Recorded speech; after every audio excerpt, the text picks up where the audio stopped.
Oh, we have so many fun programs planned. You don't even know how good it's gonna be. We have so many. We got. First of all, hello. Hi. Great to see you.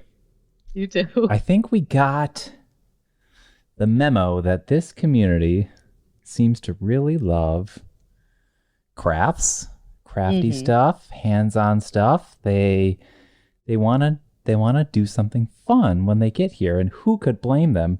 And I think that also includes chess, which we can talk about. Yes. But first,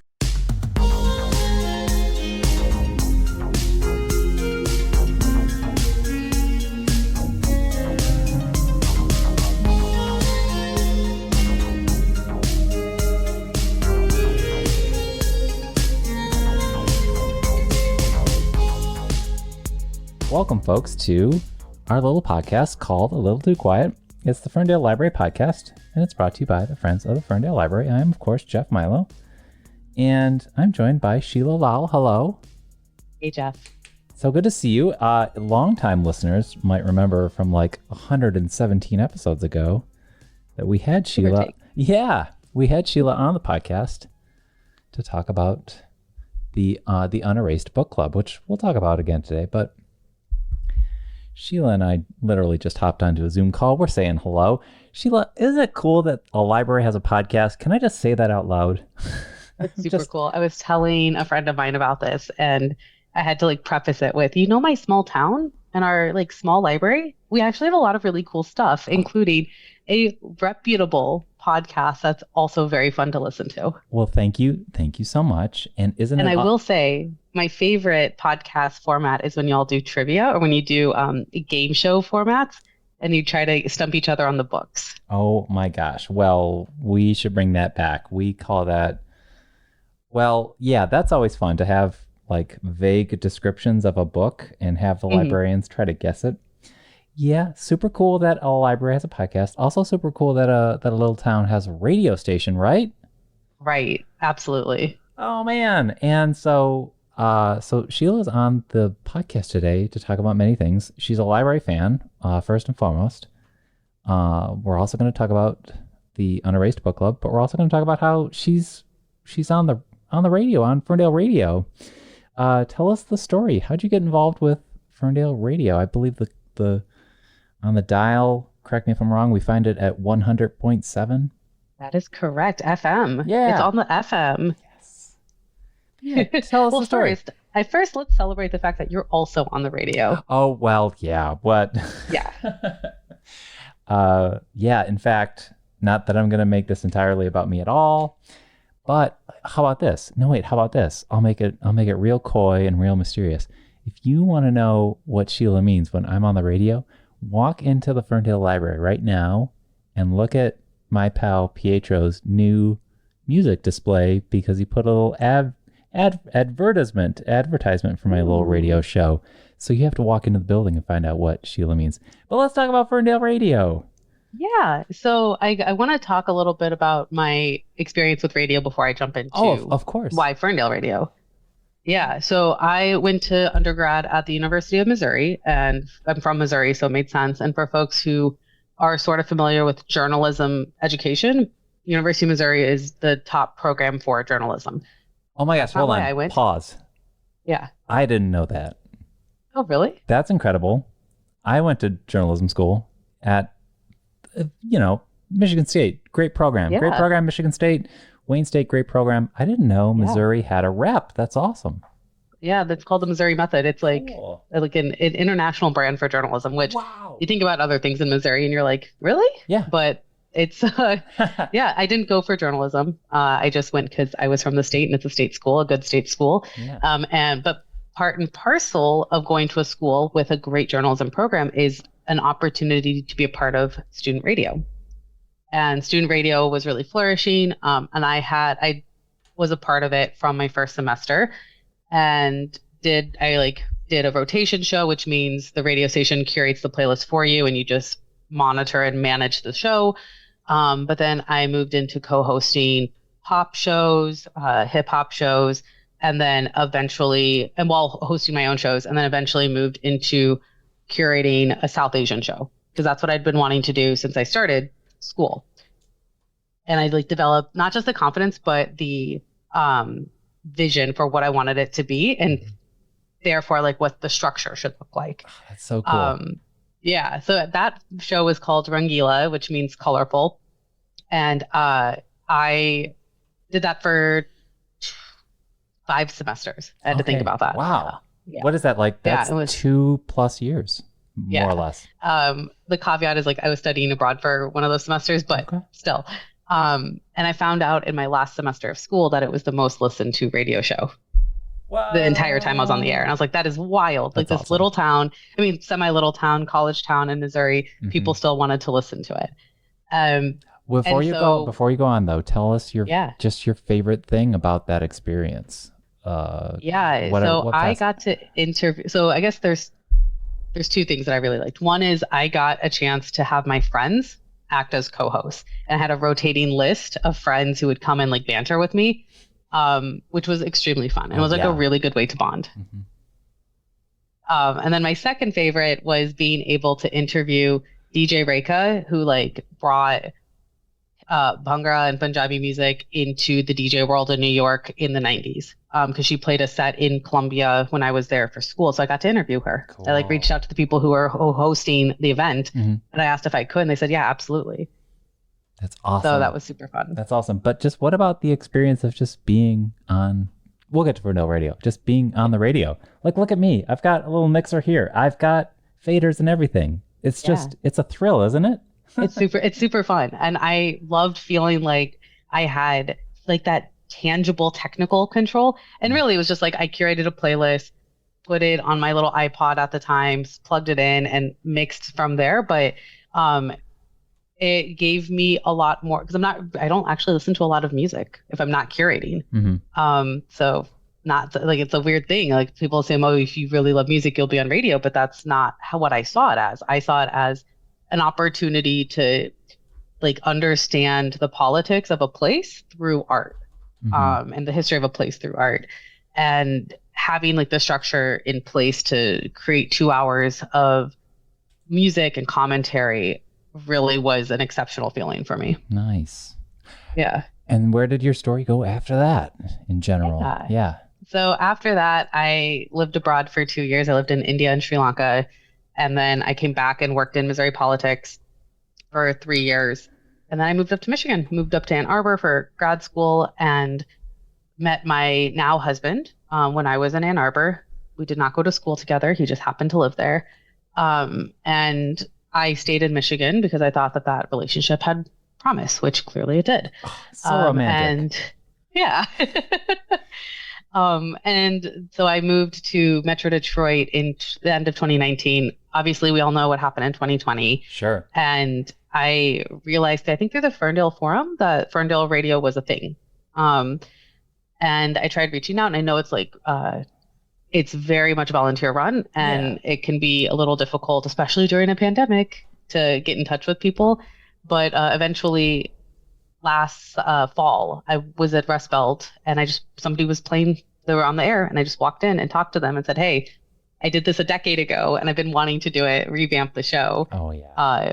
How can I do this? And so Dave from Ferndale Radio got in touch with me. We chatted. I like pitched a show format, pitched like the flow of it. And I think I like went, I did too much. Honestly, I was like I was like, okay, this is what I made a spreadsheet that like aggregated times, made sure that I was like within the scope of the 2 hours, give or take 10 minutes nowadays. And he was like, yeah, this is great. This is like, you clearly seem to know what you're doing. I was like, great. I'm glad I tricked you. That's awesome. And so now I have the luxury of producing from home, because Rust Belt is only open on the weekends, and I have a toddler.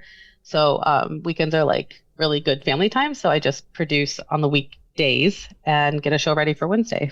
Terrific. Today. Terrific. Yeah. And to paint folks a picture, if you or if you've not been to Ferndale, or if you do live in Ferndale and you somehow have not been inside the Rust Belt, it is like a open air bazaar where craft vendors have kind of their spots or corners, and it's kind of malleable. It's almost like started to take its own shape, like Howl's Moving Castle, but obviously there's like 20 to 25 vendors in there, and you can just walk in and cruise around. It's like an indoor market and all variety of vendors. And then suddenly, as you're walking along, you literally come up upon a radio booth. It's just a radio booth right there in the middle of the market.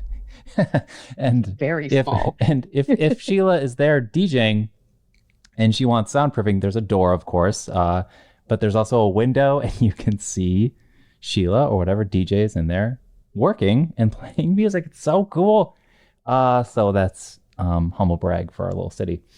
How exciting. And wait, so what time exactly did you start every Wednesday? Okay. 8 p.m. Okay. So I do record from home. So you will not see me in Rust Belt Market, but I have a relatively active Instagram. Mm-hmm. So the show's name is South Asian Shuffle. The Instagram is at South Asian Shuffle. If you want, I can talk a little bit about the format of the show. Please, of course. Yeah. So 2 hours, which feels very long, but it actually is extremely short because I have divided it into 5 parts. Yeah. The entire point is to create a survey of music across what is like politically South Asia. It's diaspora, so that's anywhere in like the US, UK, Canada, Australia, but Malaysia. People forget that there's a South Asian presence in Malaysia. In Africa, there was a very heavy presence in Eastern Africa and South Africa, and then in the Caribbean. But there's a wide diaspora across time, and there's people who are not necessarily tagged as South Asian because they're not really seen as like an American, like part of the US diaspora, part of the UK diaspora, or European diaspora. So that's like the shtick, is like getting a sense of how is it informed within those political boundaries, but then how does migration inform new types of music and new expressions of music. And so the first fifth of the show is any new music from like the last few months across these demographics. Then the second fifth is a survey of film music across time. So for those who aren't familiar, South Asian cinema, really spearheaded by Hindi and then the South Indian industries, Hindi cinema use a lot of music in the movies. And this is actually, there's like a whole history to why. It's when silent films were popular, the reels used to travel from village to village, and each village would have their own bands or like musical traditions, add flavor to the movies. And so when talkies came about, it was very obvious you had to include this component for audiences to spend money to go watch them. So I chose to create a segment where we explore film music throughout time from all the different industries, not just Bollywood. Then the third segment is any music from South Asia that is not Hindi speaking, because there's a lot of Hindi speaking musicians get a lot of play, and I wanted to show that there's a lot more depth and breadth to the music industry. And then I like to repeat songs that I really like. So I have a little segment for that. And then the last segment is for musicians from the diaspora and showcasing like, hey, it's not just MIA, it's not just Ravina, it's not just I'll Be the Nomad. Like there's people that you like. Sum 41 has a Indo-Caribbean player or a musician. Obviously, No Doubt everybody knew that there was an Indian guy in No Doubt. But Sweeping Promises, which is a band out of Wichita, has a Bangladeshi woman as the singer. That's super cool. Yeah.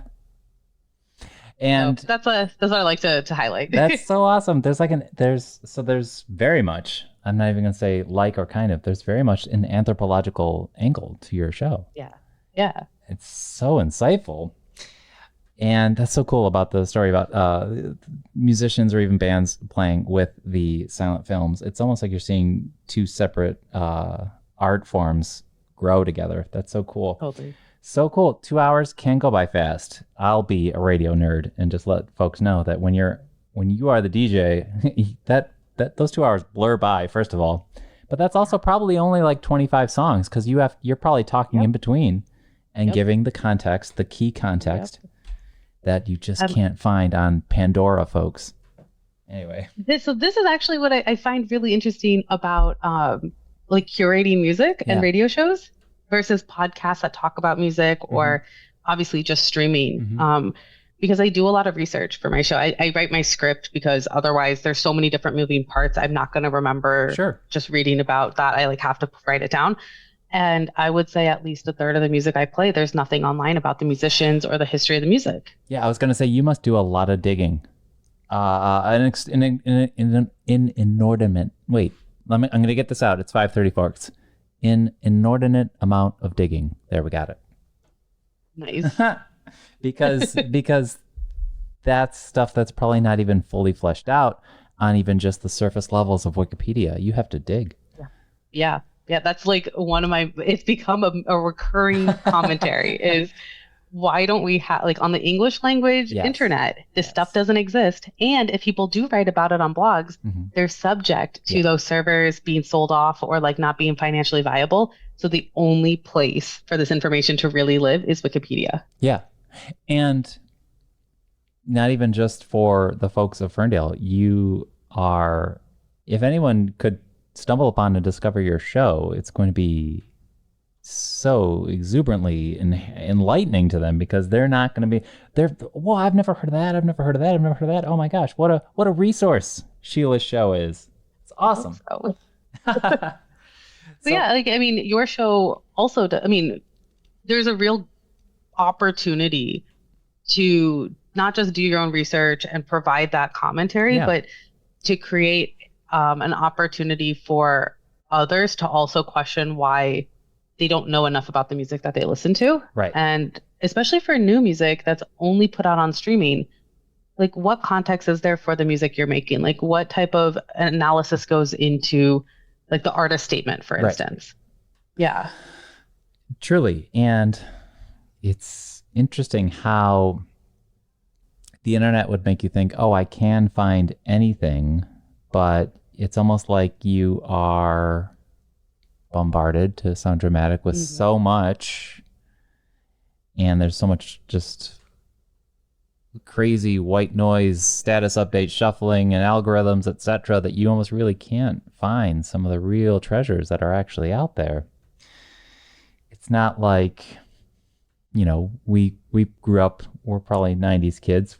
You had like a sort of a mainstream feed of like MTV was going to show you the No Doubt video. And I was like, okay, I know what good music is out there. Thank you, MTV. But now where do you go? But I think what's so cool about your show is that it's not just going to be whatever's dominating the latest, Western mainstream. I don't even know if I guess there's a billboard, but your show, again, has that anthropological, historical, global angle. I think it's wonderful. And they're probably finding anyone who tunes in is going to be like, this sounds amazing. I've never heard anything like this in my life.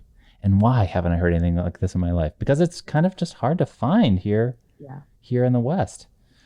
I will say, when I was growing up, especially in the 2000s, when I was becoming a teenager, my actual source for interesting music was the library. Oh, that's... That's awesome. Now, when you say that would have been a Missouri Public Library? Yeah, Daniel Boone Regional Library in Columbia, Missouri. Shout out. Yeah, like a real goat of a library system. We would go whenever I'd go with my dad or on the weekends with my mom, and I would just like check out like 10 CDs at a time, listen to them. If I liked them, I would rip them. God bless ripping and burning CDs. Yep. Or then putting them on an iPod. And I would be really into the full album where I'd know which songs didn't really click with me. And that is also a really wild idea to think about with like Gen Z or Gen Alpha. Like not a lot of them have that experience of listening to a full album because artists don't put out full albums. They put out a few singles. Sure. And try to see if they can gain traction. And being able to like listen to an entire album takes like not saying that younger people don't have focus, but it takes like a dedication to the art. Yeah, absolutely. Yeah. And then a couple more questions about the radio show. I guess this is sort of version 2.0 from what you started in Missouri. is there anything that you find fulfilling about this show, this current iteration of it, that you've been able to tap into? This is a long way of saying, what do you find most fulfilling about this current show that you're making for Ferndale Radio? Yeah. And I'm just wondering if the answer is different than what you might have felt in Missouri. Maybe it's the same answer. It is different. Okay. It is different. Because I'd already built the foundation of what excited me about doing radio in the early 2000s, or I guess early 2010s. I had to think about what it means for me now, and what type of reach I wanted for my audience. I knew that I didn't want to publicize. I didn't want to take the recording of the show and put it on a website. Like, the idea for me was, you either tune in or you miss it. And I wanted to create this opportunity for a small type of monoculture of, like, if you and your friends listen to it, I would love that. Like, and you guys can talk about it. Especially because I remember when I was in junior high, I came across KCOU, 88.1 KCOU, the college radio station that I later became a part of. And I listened to this show about hip hop and rap. It was just like a group of friends talking, and I never would have, and I became obsessed with it. Every, I can't remember if it was Tuesday or Thursday, but every Tuesday or Thursday at 8 p.m. I would tune in and be a fly on the wall of their conversations. And I got a glimpse into a culture that I otherwise didn't have access to at that point. And it was such a magical experience. And it's what podcasting used to feel like before it became very corporatized. And there's this deluge of celebrity-based podcasts or. Yeah. No ads on this podcast. No ads. I was going to make a joke and realize it would be a de facto ad. And I wanted to create that for somebody else, or have the potential to create that. Yeah. And then the second thing that's really fulfilling is I do music YouTube playlists for all of the sets, and I put them in a link tree, put on Instagram bio so anybody can listen to them. But I play them for my kid, and she'll tell me when she really likes a song. That's awesome. And she has the wildest taste. Yeah. Yeah. She is currently obsessed with this Malayalam film song from this amazing movie that came out this year called Manjamal Boys, which played in Michigan.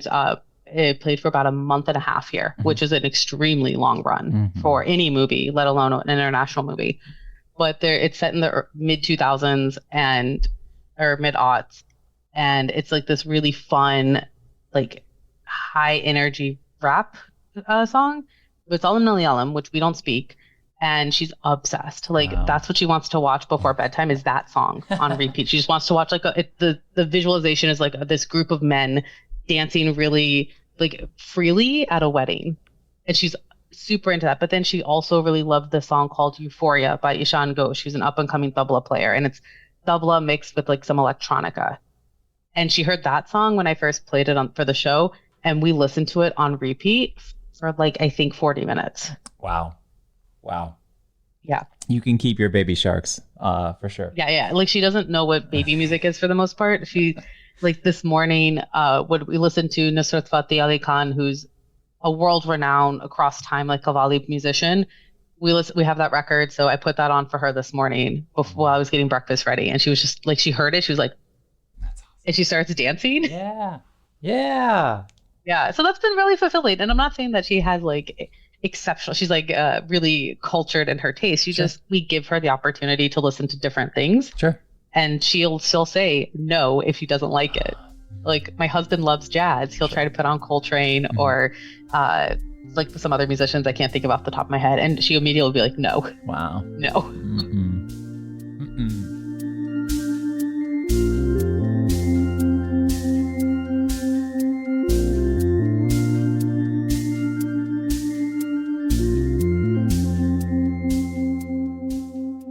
I did want to chat just briefly about the Unerased Book Club. Yeah. And so what you're doing on the radio show seems also especially you're here right in the middle of the Midwest, and you're bringing us all this amazing music. This is really increasing representation on the airwaves. Can you tell us about Unerased Book Club and how representation ties into that too? This is totally. coming up on 6 years now. Tell us about Unerased Book Yeah. Club. Yeah. So in 2018, I learned about Well Read Black Girl, which is a book club focusing on authors who identify as Black femmes. And I was like, this is super cool, but they're only in Brooklyn. Mm-hmm. And I was like, well, that's not helpful because I'm not in Brooklyn. And I thought, what would it look like for an Asian American Pacific Islander book club to exist? And that's when I came up with the idea of basing it off of the Well-Read Black Girl model of you send an email out with the book choice, Mm-hmm. and at that point it was designed to have in-person meetups and for people to kind of self-start. Mm-hmm. What I forgot is people don't like self-starting without like knowing each other. So in 2020, I pivoted. And I was actually really close to ending the book club in like January 2020. March 2020 comes around and I completely repivot and make it only virtual. And all of a sudden the book club like had this injection of life of we had like a core group of 20 people who would show up on, at that point we had 2 days of calls because I had much more bandwidth. Mm-hmm. And we had some people like come in and out as they pleased, but the listserv is over 300. It's like 370-ish people get the emails every week. We've definitely changed formats, but the core structure is the same where we have 12 books across all genres with authors of all different ethnic backgrounds within the Asian American Pacific Islander scope.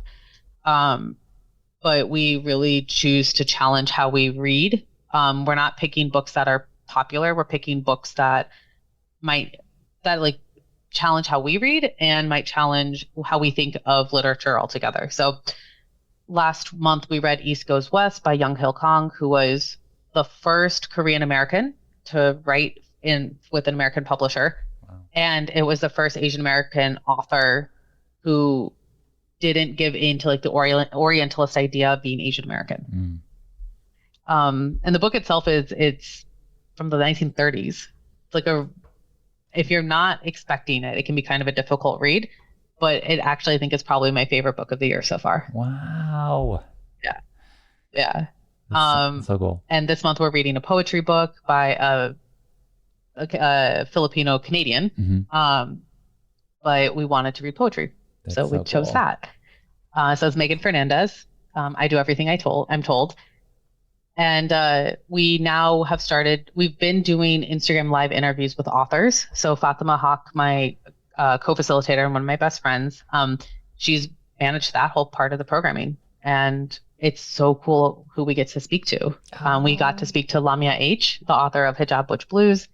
We're going to be speaking to Megan Fernandez next week. And I'm trying to think of who else we've spoken to this year. I don't really have a great memory right now, but it's okay. We get to speak to a lot of interesting people. And now this year we're working with 27th Letter Books out of Detroit.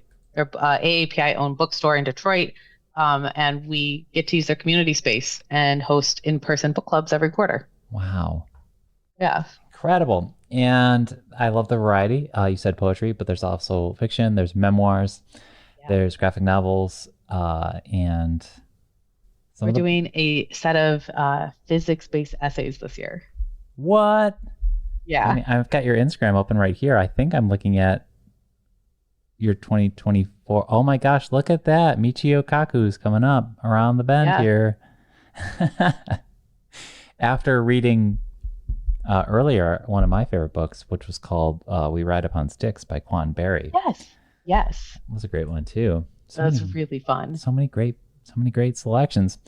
And of course, folks are going to find it in the show notes. It's unerasedbookclub.com. And yeah, so there's information there if people want to join or get involved. Again, like maybe you comment on this too, but like one of the beautiful things about this book club is not only just telling these stories that kind of don't cut through into the mainstream enough, but it's also building community, isn't it? Just totally. Yeah. Like one of our regulars is finishing their PhD, and she emailed us saying that we were featured in her thank yous. I was like, what? That's so amazing. Incredible. And when my kid was born, another one of our regulars mailed me a knitted hat.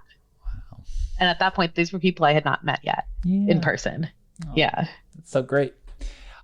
Wait, so what is coming up? It's not Night Tiger. What? Well, that will be next month. Okay. So you're doing I Do Everything I'm Told. That's right. And Night Tiger. Right, this month. And Night Tiger, which is historic fiction, but also like fantasy, surrealist fiction. And then the month after that is The Duke Who Didn't by Courtney Milan. So we're reading a romance novel in July. OMG, a bodice ripper, no less. OMG. Yes. That was a contribution from one of our regulars. So we do want suggestions from our readers, whether you're regular or not. And we're hoping to start a part of our Instagram where we feature books that other people recommend. Oh, that's awesome. That's awesome. And then I just have to nerdily give a shout out to your partner helped us start and is really, really helping us with a chess club here at the library. Yeah. So Yuvraj is my husband, and he got super, super into chess last year. And he was like, well, I don't want to go to Royal Oak for their chess club. Yeah. And I was like, why don't you just ask the library, our library, if they want one?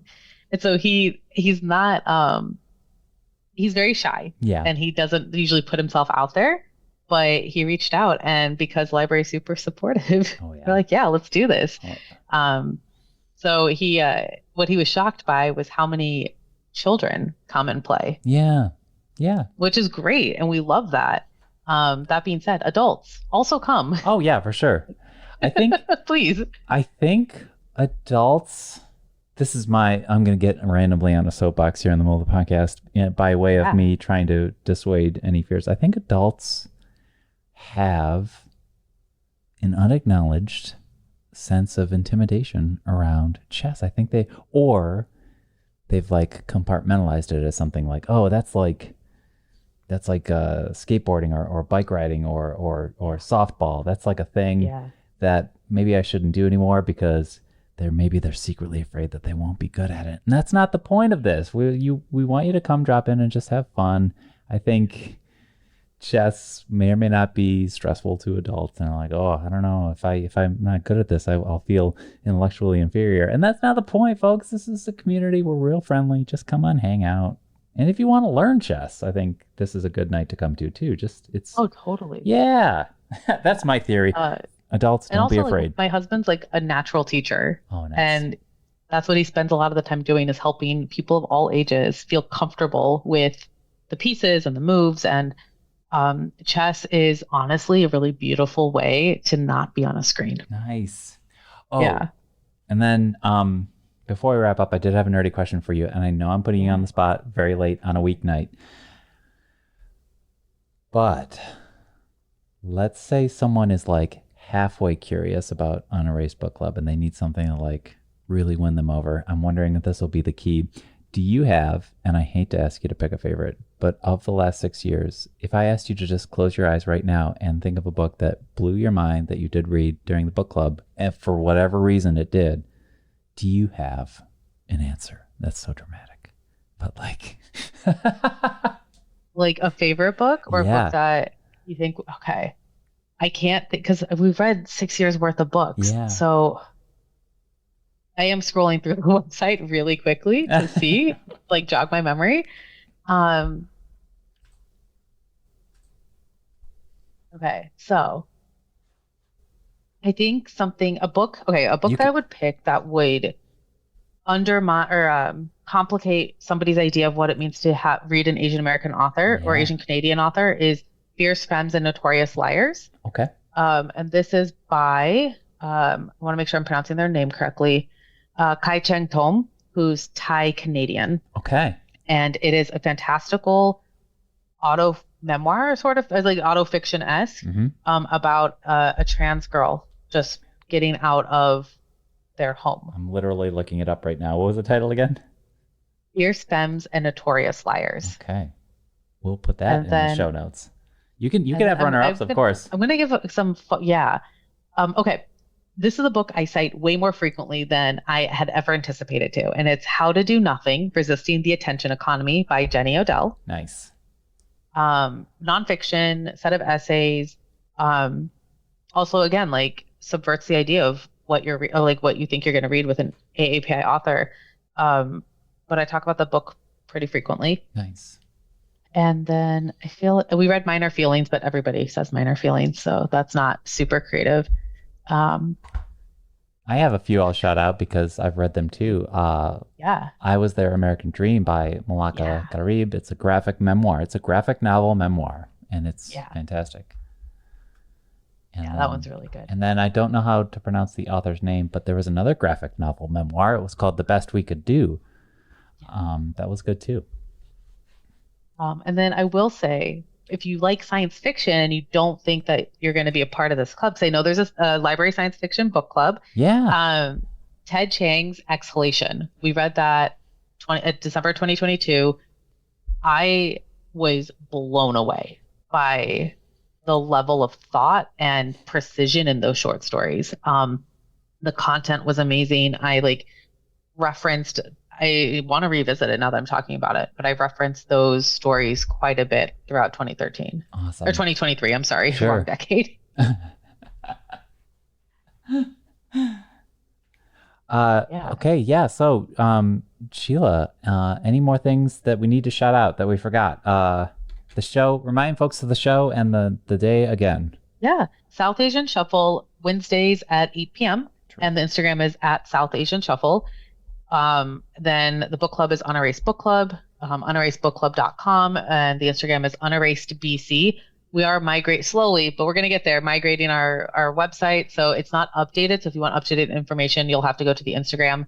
And then Chess Club, which my husband helps run, is the first Mondays of the month at 6 p.m. at the Ferndale Library. Excellent. Sheela Lal, it has been a pleasure to talk to you again. Thank you, Jeff. On our podcast. And I'll be tuning in, and I don't know. I'm just so excited about both of these things that you're doing. It's very, very inspiring. So bravo. That's all I have to say on that. I will say, okay, last thing I do want to say please. is everybody has an opportunity to create the community they want to see. Yeah. Whether it's virtual, on the airwaves, or in person. And it doesn't take a specific type of personality. It just takes like the gumption. Yeah. Put yourself out there. Mm-hmm. Like I said, my husband's he's a little bit shyer, but he did it, and he didn't realize like how meaningful this was to a whole community of people. Uh-huh. I didn't realize how impactful my small projects were until years later. And it's not that we're exceptional. It's that we have a community that really welcomes new things. Oh, yeah. So I just want to encourage anyone who's listening, who's on the fence, to just take that leap and try something, try to put yourself out there, try to create an option for people to come together. And sometimes it's not, to continue that before we wrap up, sometimes it's not even a leap. I think of this sometimes, I don't know if this sounds funny or not, in the back of my head. Sometimes I'll think, and it usually starts with a conversation. It usually starts with, example, you walk into the library, you talk to the librarian about an idea that you have. That was the step. The step was just, I have this idea. Or the step was being in a room with your friend and you say, hey, what do you think about this? And you just sort of throw out half of an idea. And then it's in the ether for a second, and then someone receives it and they're like, and they give you feedback. And then you're like, okay, that's encouragement. That's positive enforcement. All right, I'm going to move forward. Sometimes it's not a leap. You're like, okay, well, I got a thing out. Now I'm going to move. What would be the next step to make that happen? What would be the next step to make that happen? And the more, I guess, positive reinforcement you get from any feedback that you're throwing out there, the more you kind of roll the ball down and you just gain momentum. Does that make any sense? Yeah. I don't know. Totally.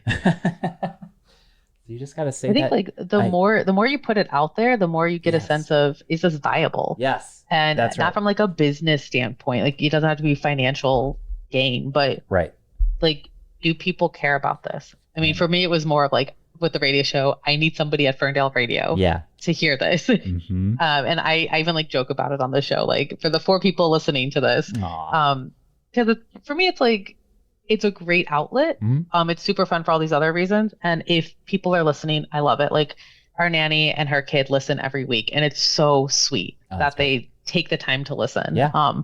My parents listen when they remember. In Missouri, they stream it because you can stream Ferndale Radio. Mm-hmm. And I've been actually able to meet a bunch of artists, like small artists, through the radio show and like interview them and that's awesome. Get them involved in the ecosystem. So yeah, all this to say, you can create the culture you want to see. Great. We love it. Yeah. And now that you've listened to a podcast interview with Sheela, everybody, you can go to the library's website and hop onto a link for the radio show and start listening and start streaming. Sheela, what a pleasure. Thanks again for coming. Thank you, Jeff, join for us on this hosting. I really podcast. appreciated this. Folks at home, you've listened to another episode of A Little Too Quiet, and it doesn't have any ads, but we do always remind you that it was made possible by the Friends of the Ferndale Library, which is a wonderful nonprofit organization that you could get involved with by visiting ferndalefriends.org. And if you really do love this podcast, it would help if you rated it or reviewed it or even subscribed to it. So, and shout out to John Duffy for giving us music to open and close each episode. He's a local musician. And we'll be back next week with more. Thanks for listening.